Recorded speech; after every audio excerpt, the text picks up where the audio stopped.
And I am not gonna give up until I get it. All my money got big, yeah, racks, way too tall, yeah, racks, way too tall, yeah. Hey everyone, welcome back to my channel. Welcome to this week's weekly check-in. I prayed a lot, like I even at church today, prayed a lot about what I wanted to say in this video. And I know some of y'all are probably gonna check out. Some of y'all are probably don't even want to hear a word I say, because you probably know what I'm about to talk about. I've been pretty vocal about it on my Instagram, but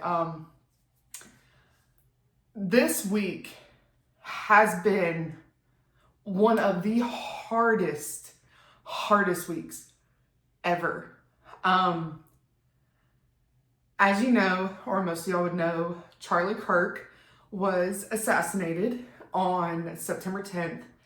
And some of y'all might be like, what the crap do you care about this guy? Like, you know, some people don't believe in his politics. Some people don't believe in anything. But if you're a Christian and you believe and you know anything about Christianity or the Bible or anything like that, it is very hard to see a man of God like him. And you can say whatever you want to about him, but he was one of the biggest motivators in my life for defending my faith and knowing how to defend my faith and knowing what I know about my faith. He wasn't just a political person or activist, as they want to call him. That wasn't the only thing Charlie Kirk was. He was more than that.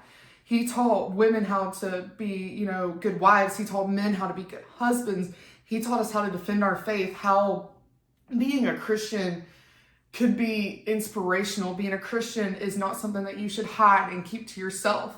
And that's what the Bible tells us too, is that we're supposed to go and make disciples. And if his death did not affect you in some way, then I have no words. I mean, if you can celebrate a man being murdered literally on live, like there were so many TikTok lives, like I refuse to watch the video. My heart cannot handle watching that. I've seen too many other things and and there's that part of me that hurts because I lost someone that I looked up to that wasn't afraid of his faith, wasn't afraid to share his faith, wasn't afraid to proclaim it. And we lost somebody like that, but I hurt. And I hurt for Erica and her kids. Coming as a kid who, I lost my dad when I was 6 months old. It wasn't horrific. It wasn't tragic. Nobody shot him. Nobody murdered him on live, you know, or anything like that. And the world can't go and rewatch it over and over again. And, you know, I still, like, even at 6 months old, you know, growing up, would be like, how do I look like my dad? What reminds you of my dad? I had a lot of trauma coming up from that. I always thought that when my mom remarried, my dad now, who's amazing, he's literally my dad. He's raised me since 3. I thought he was going to leave. I thought something was going to happen to him. I thought he was going to die all the time. That type of stuff really affects you. And you can think whatever you want to about Charlie, but those kids and his wife don't deserve it. They do not deserve what happened to them. And as a child that's lost their father, who had to go when I was getting pregnant and fill out paperwork, and you can't fill out your father's side because your dad died too soon. My dad died at 24. So like when it was asking, like, you know, does this happen later on and like stuff like that? Like if you've had kids, you know, the protocols for it. I couldn't fill that out. And it caused a lot of problems with my husband and I. Like I was always afraid. We got married at 22. So around 24, I was scared I was going to lose him. You know, like my mom lost my dad. And there's a lot of stuff that comes from that. And the fact that those kids now have to carry that, and Erica has to carry that, is just, it's awful. It's so awful. And I think the hardest part is, as a Christian, seeing those who just are so filled with hate and disgust and are like justifying what happened to him. Like, I'll even call her out, Kinsey Vance. Like, y'all know I've loved Kinsey Vance. I'm going to call her out. Her video was insensitive and rude to try to say that because he was outspoken, she called it hate. If you actually go and listen to Charlie Kirk, I challenge you, if you really do think that he was as bad as everybody seems to think, I challenge you to go actually listen to everything that he said. Go listen to him give speeches. Go listen to him talk to these kids. Go listen to all this stuff and actually hear for yourself instead of seeing what social media and what everything gives to you. Like, they want to give you the highlights. They want to give you all of that.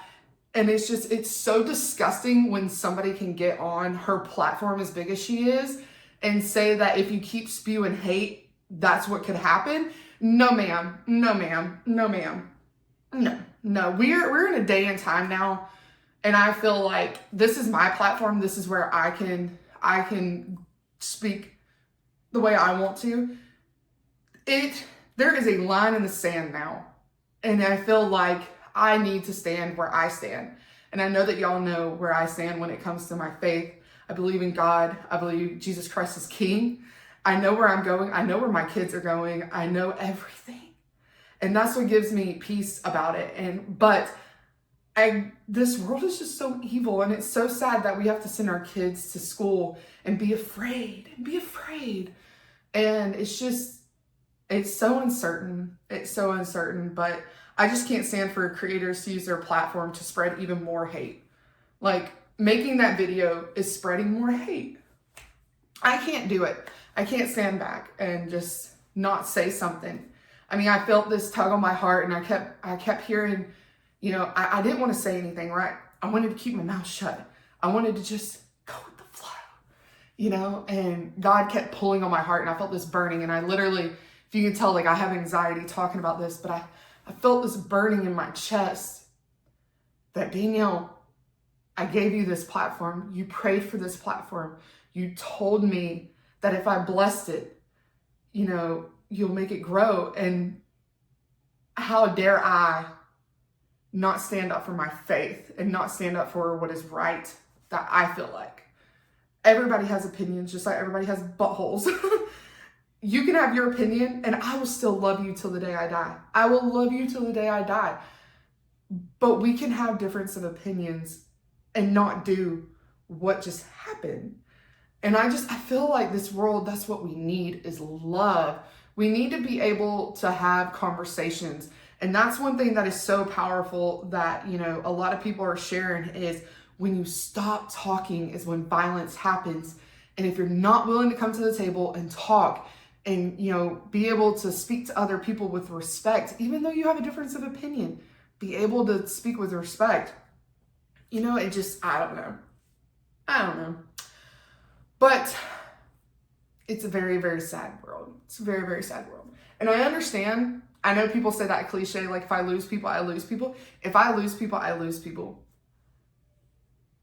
My heart cannot sit back and let hate and all this stuff just happen without speaking up.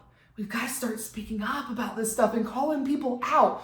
We can call dark romance writers out on TikTok, and we can call these people out. Well, we need to start calling out our creators too. And that was one of the videos that really rocked me. Like, I didn't see a lot of videos. I don't follow that many creators. I follow a lot, but like most of the ones that I follow have spoken out, you know, in a good way. And it's been so amazing.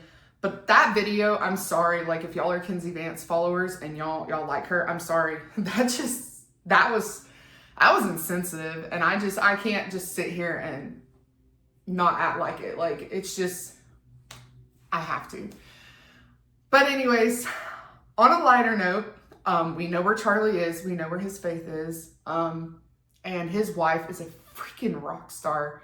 Like, if you haven't watched Erica's address to the nation, like from her husband's podcast studio, standing beside it, oh my God, you'll never buy blueberries again. Like, I walked in the produce section today and I couldn't even look at the blueberries. Like, I couldn't. And if you haven't heard it, then you don't know what I'm talking about. But it's very hard. And coming from having lost a dad, so hard. And seeing what my mom went through.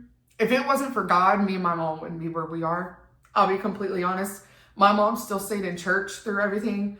My mom, was just, she was hurt. She was broken, but God healed her.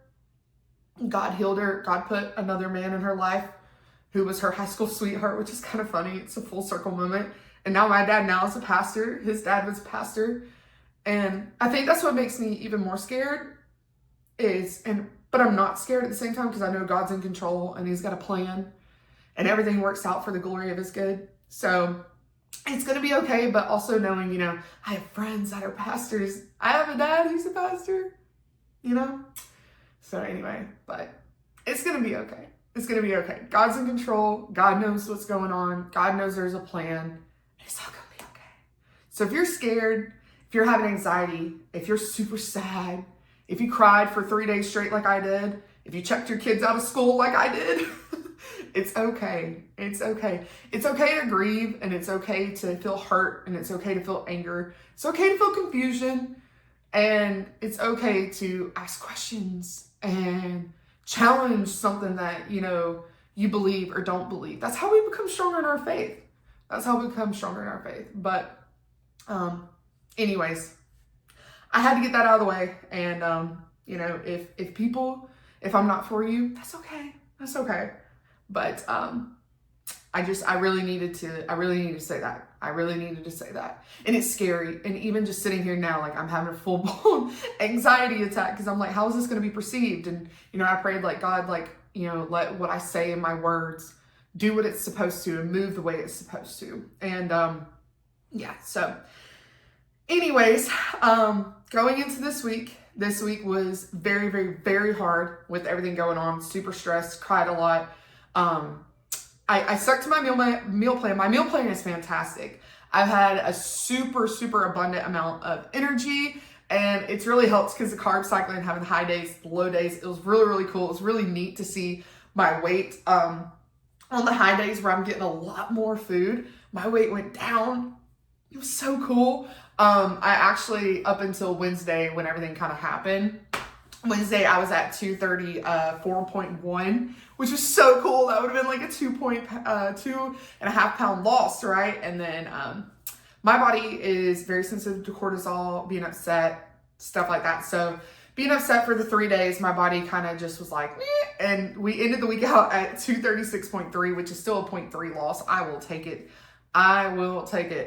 Training was fantastic, because I think it was the carb cycling, and also the gym really did become, especially Thursday and Friday, my escape. I could put on my music, I could listen and just let the worry, the sadness go. I did pick up my kids on Thursday. I mean, it is what it is, and the gym is very therapeutic for me. It's where I can just kind of be in my own head and like relax and all that type stuff. So the gym was really good. Cardio was good this week. But yeah, that's kind of where we're at. Pictures did look a lot better though. She said even with the fact that, you can tell that my body's holding on to cortisol. She said, that my midsection was coming in a lot better. So all in all good. We're going to study the course. Nothing's changing, with my meal plan. Well, because we just started it with my meal plan or with my cardio. However, I did order this supplement. It's like an aloe vera, something. When it comes in, it's coming in tomorrow. So y'all will see it in the What I Eat in a Day. But she's wanting me to try it out because she's trying it out for her actual prep. She's going to compete next year. And so she's trying it out for gut and digestive health. It's just like an aloe vera cocktail thing. A lot of people make it themselves. They buy the aloe vera juice, the apple cider vinegar, and all this stuff. But this is supposed to be an all-in-one, so you don't have to buy all the products. But she just kind of wants me to test it out to see if it helps with a lot of, I'm holding on to a lot of bloat. Like even though we've pulled, which you'll see in my, What I Eat in a Day, sorry, brain fart. What I Eat in a Day, we pulled out all protein powders, all like artificial things like that, because she's just noticing that my lower stomach is just staying really extended almost. And she wants to see if that helps. And it did help. I was looking great until everything went to crap. I think that's really helping, but she wants to add this in because it's what a lot of people are trying out right now. Heather actually did it for her show as well. So that's what's really cool. But, yeah, I'm trying to think if there's anything else for this week that we made adjustments on. I don't think so, but yeah, so all in all, great week. Super excited for this upcoming week. Duh. That's what I was literally about to say. I'm getting a new training program, 2 days. I'm getting a glute and a quad workout, a new glute and quad workout to do on the days that I don't train with her. So that is kind of what we're changing up. The back and shoulder days, we're going to be keeping the same for just a little bit longer because we are starting to see a lot more growth and development in those areas. So that is awesome. Peptide, doing good. My shoulders never felt better. I literally, I normally am popping and it's crazy, pop, lock, and drop it is what I call it.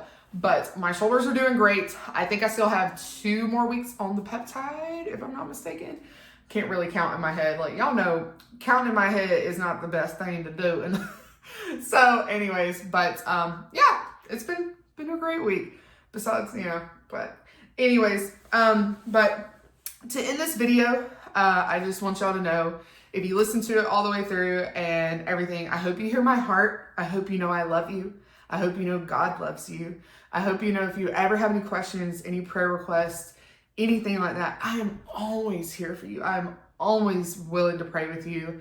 And I hope that in my life that I could inspire or motivate, or, me just talking about God and how I feel and my beliefs, could one day help anybody that needs to. And it's a nice thing and a scary thing at the same time. Like I said, I literally I've been praying about it so much. And I was even in the altar today praying about it. God lead me, God let me speak, God let me say the right words, and so, but anyways, I hope y'all have a great night, day, whatever time it is you're watching this. Peace. I've been locked, yeah.